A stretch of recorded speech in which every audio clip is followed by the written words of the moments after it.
نحمده ونصلي على رسوله الكريم اما بعد فاعوذ بالله من الشيطان الرجيم بسم الله الرحمن الرحيم رب اشرح لي صدري ويسر لي امري واحلل عقدة من لساني يفقهوا قولي۔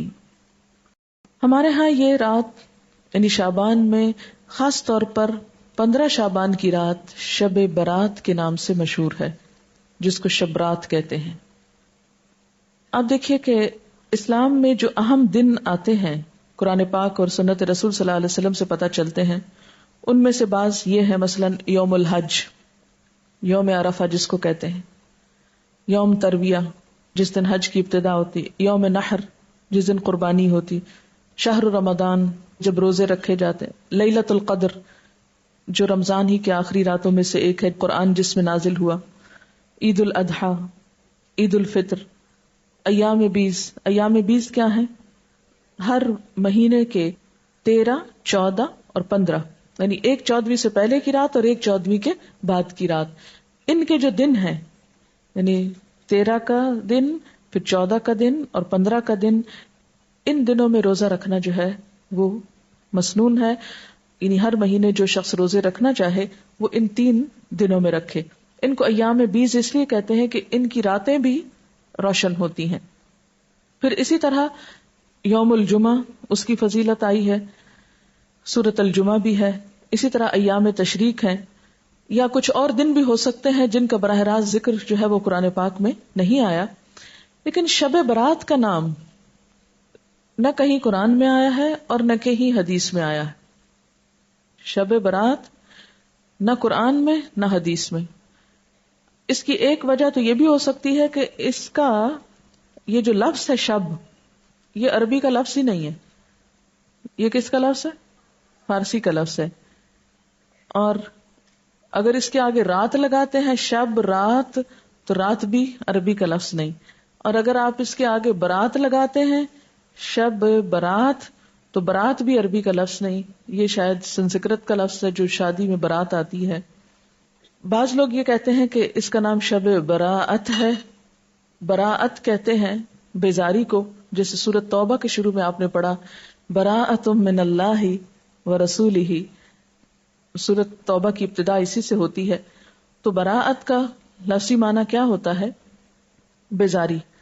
تو اس رات میں کس سے بیزاری اگر شب براءت کہتے ہیں، حالانکہ براءت کوئی نہیں بولتا، تو یہ اپنی ترکیب کے اعتبار سے بھی کوئی اسلامی ترکیب نہیں ہے، اور نہ ہی کوئی اسلامی اعتبار سے اس کی کوئی فضیلت یا اہمیت یا حقیقت بنتی ہے۔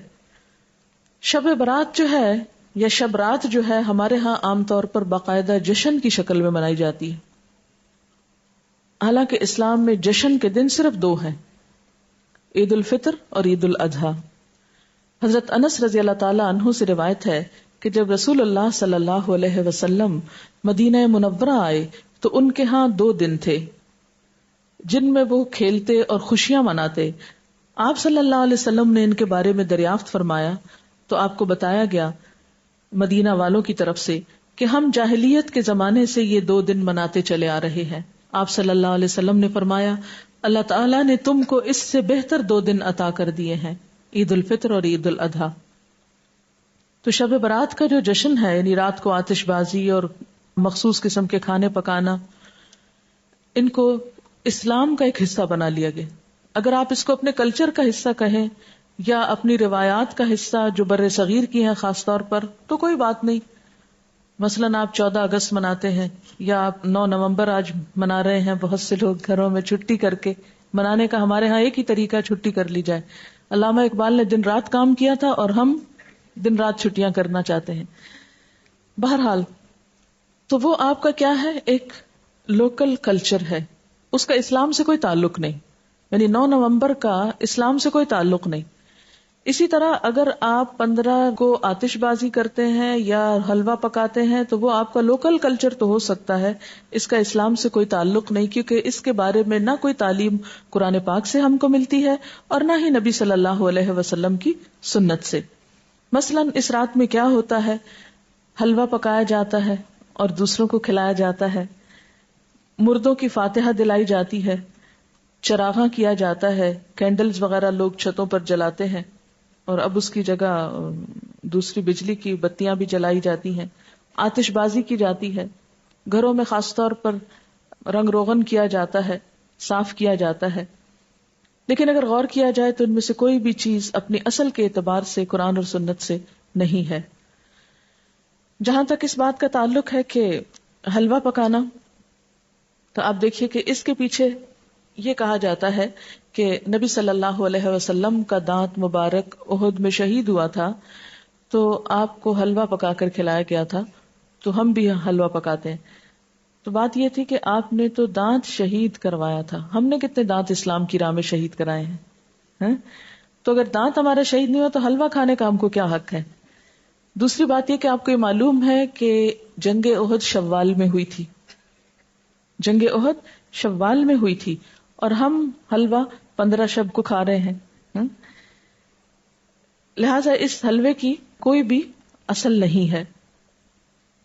اس رسم کی کچھ اصل ہندوانہ کلچر میں ملتی ہے. وہ کیا؟ ہندوؤں میں سال میں ایک دفعہ حلوہ پوری پکا کر کبوں کو کھلائی جاتی ہے.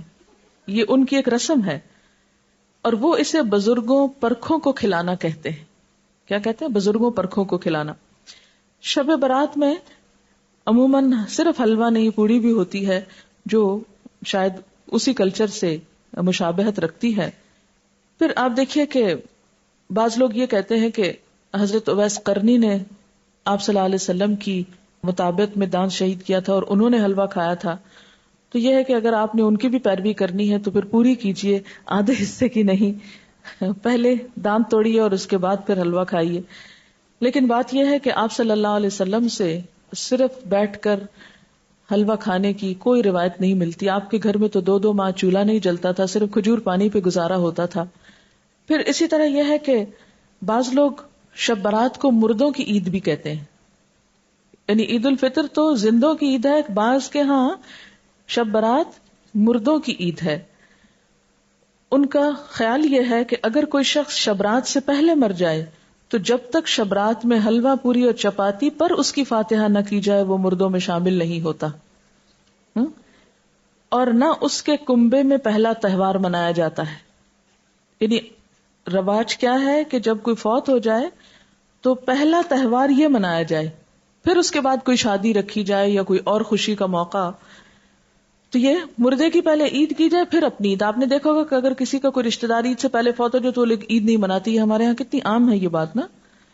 حالانکہ افسوس جو ہے اس کی مدت تو سوائے شوہر کے 3 دن مقرر کی گئی.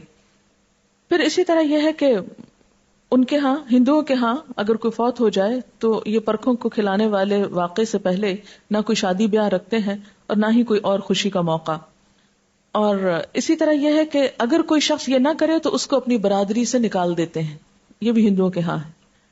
جب تک وہ برادری والوں کو روٹی نہ کھلائے یا یہ حلوہ پوری نہ کھلائے اس وقت تک اسے برادری میں شامل نہیں کرتے، کیونکہ ان کے ہاں ذات پات اور برادری سسٹم بہت اسٹرانگ ہے. تو انہی کے اس کلچر سے متاثر ہو کر ہمارے ہاں بھی مردوں کی عید کے نام سے شبرات کو حلوہ پوری پر فاتحہ جو ہے ان کے لیے دی جانے لگی. ان کے ہاں یہ بھی خیال کیا جاتا ہے کہ جب تک یہ رسم ادا نہ ہو انسان مردوں میں شریک نہیں ہوتا، وہ معلق رہتا ہے. اب آپ دیکھیں کہ جو لوگ یہ رسم نہیں کرتے ان کے تو سب مرنے والے اب تک لٹک رہے ہیں کہیں، اور وہ مردوں میں شریک نہیں ہوئے. تو یہ کتنی نان سینس قسم کی بات ہے. کیا کوئی دین اس قسم کی تعلیمات دے سکتا ہے؟ اسی طرح بعض لوگوں کے ہاں یہ رواج بھی ہے کہ وہ گھروں کی صفائی کر کے ایک مخصوص جگہ پر حلوہ چپاتی رکھتے ہیں، اور موسمی پھل بھی اور مٹھائیاں بھی اور کھانے پینے کی چیزیں بھی، اور وہ کہتے ہیں کہ یہ مرنے والے کے لیے ہیں، اور ہر وہ چیز رکھی جاتی ہے جو مرنے والے کو پسند ہوتی ہے. اور بعض اوقات لوبان اور اگربتی وغیرہ جلا کر بھی اس کو مزید بارونق کیا جاتا ہے. اور بعض لوگوں نے یہ بھی تصور قائم کر رکھا ہے کہ میت کی روح 40 دن تک گھر پر آتی رہتی ہے، اور خصوصاً شبرات کو بھی آتی ہے، یعنی 40 دن تک آنے کے علاوہ شبرات کو بھی آتی ہے. تو اس کا کوئی ثبوت نہ قرآن پاک سے ہم کو ملتا ہے اور نہ ہی حدیث سے ملتا ہے. ابھی ریسنٹلی آپ نے سورۃ المومنون پڑھی، اس میں آپ نے برزخ کے بارے میں پڑھا، وَمِن وَرَائِهِمْ بَرْزَخٌ إِلَى يَوْمِ يُبْعَثُونَ، کہ مرنے والا جب مر جاتا ہے تو ان کے پیچھے کیا ہے؟ برزخ، پردہ آ گیا. کب تک؟ إِلَى يَوْمِ يُبْعَثُونَ. کہاں اب ان کا آپ کے گھروں میں آنا اور آ کر کھانے پینے کی چیزیں دیکھ کر ترسنا، کیونکہ اب وہ خود تو کھا نہیں سکتے. یعنی یہ کتنے افسوس کی بات ہے کہ ایک روح آ رہی ہے اور آپ اس کے لیے کھانے پینے کی چیزیں رکھ رہے ہیں جو وہ کھا بھی نہیں سکتی. تو دین میں اس قسم کے کوئی عمل نہیں ہے کہ جو عقل سے مطابقت نہ رکھتے ہوں. جی یہ پوچھ رہی ہے کہ وہ سب پھر کھاتا کون ہے؟ اگر سمجھ بھی لیا جائے کہ وہ سپوز کہ وہ آتے ہیں تو آ کے دیکھ کے چلے جاتے ہیں اور پھر ہم خود بیٹھ کے کھا لیتے ہیں یا اوروں کو کھلا دیتے ہیں. یہ کس قدر شرمناک بات ہے کہ مہمان نے تو کچھ کھایا نہیں اور اپنی موج کر لی ہم نے. اور بعض لوگ اس کی دلیل جو روحوں کے آنے کی کہتے ہیں کہ قرآن پاک میں بھی روح کا لفظ آیا ہے، اور حالانکہ آپ جتنی آیتیں بھی اس ضمن میں پڑھ چکے ہیں وہ حضرت جبریل علیہ السلام کے بارے میں ہے یا وحی کے بارے میں ہے. اور بعض لوگوں کا خیال یہ ہے کہ اگر شب رات کو یہ فاتحہ نہ دلائی جائے تو مردے غمگین واپس جاتے ہیں، اور اگر فاتحہ دلائی جائے تو مردے خوش خوش واپس جاتے ہیں. یہ ہندوانہ سوچ ہے، کیونکہ ہندوؤں کے ہاں روحیں بھٹکتی پھرتی ہیں.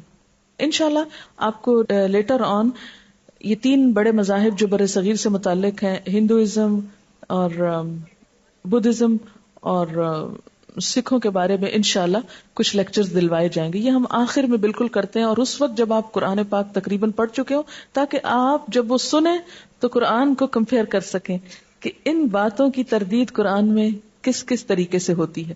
پھر آپ کے اپنے اندر بھی ایک میزان پیدا ہو جاتا ہے نا. اگر ہم ابھی آپ کو سنا دیں تو شاید آپ کو وہ ایک معلومات سے زیادہ کوئی چیز نہ لگے.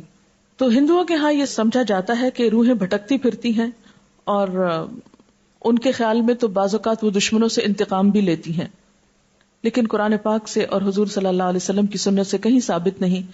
آپ صلی اللہ علیہ وسلم نے کبھی نہیں فرمایا کہ آج حضرت خدیجہ کی روح واپس آئی ہے، یا میرے والدین کی روح آئی ہے، یا آپ کے بیٹے جو آپ کی زندگی میں فوت ہو گئے تھے ان میں سے کسی کی روح آئی، یا آپ کے جو عزیز چچا تھے حضرت حمزہ ان کی کوئی روح، یا دیگر کسی کی بھی روح کے بارے میں آپ صلی اللہ علیہ وسلم سے کوئی بھی ایک روایت نہیں ملتی. زیادہ سے زیادہ جو ملتا ہے یہ سورۃ المومنون کی آیت ہے جو کیا بتاتی ہے کہ مرنے والوں کے پیچھے وَمِن وَرَائِهِمْ بَرْزَخٌ إِلَى يَوْمِ يُبْعَثُونَ. اور برزخ کا لفظی معنی کیا ہے؟ پردہ، اوٹ، حجاب، آڑ، کہ اب وہ ادھر نہیں آ سکتے، ہم ادھر نہیں جا سکتے، وہ ادھر نہیں آ سکتے. یہی تو اصل جدائی ہے، ورنہ سینسز ہمارے اندر بھی ہیں اور سینسز ان کے اندر بھی ہیں. موت اس چیز کا نام نہیں کہ سینسز ختم ہو گئے، سینسز ان کے بھی موجود ہیں اور ہم لوگ بھی جیتے جاگتے ہیں. موت آپ یوں سمجھ سکتے ہیں کہ جیسے ایک یہ کمرہ ہے، اس وقت ہم یہاں بیٹھے ہیں، اور ایک ساتھ والا کمرہ ہے، اور ان دونوں کے بیچ میں ایک دیوار ہے.